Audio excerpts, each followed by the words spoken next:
An incredibly rare sight as Czech Republic, Slovenia and Poland prime ministers came to Kiev with one goal in mind: to tell Ukraine, you're not alone in this fierce battle. The Czech Republic and Poland, former communist countries that are members of both the EU and NATO, have been staunch supporters of Ukraine since the Russian Federation invaded its neighbor last month.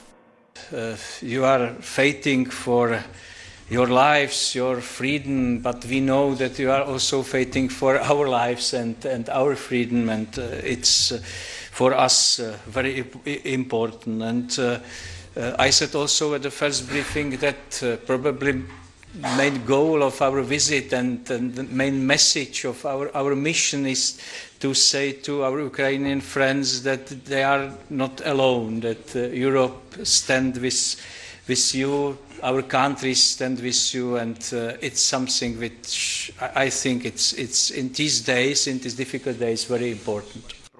The Prime Ministers presented a united front in the midst of the precarious situation in Ukraine.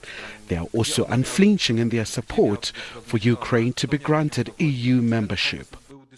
We are bringing here full support for your future, not only European path, but EU membership. I think that, as I said before, if we are looking across Europe now, we don't see any other country which is fighting for European values more than Ukrainian people are doing currently. I hope it should be agreed over the next couple of days or weeks, and the candidate status should be given till the end of this year at the latest. For some Ukrainians, it's yet another day in limbo as they're scrambling around, fleeing the war zone. No one is spared. Mothers, children and elders are displaced. Russian top diplomat Sergei Lavrov says the peace talks with Ukraine are not easy, but added there is hope for compromise.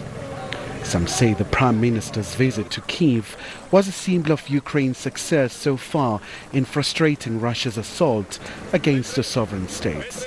However, there are reports that others were not pleased with the trip, saying it would jeopardize the negotiations.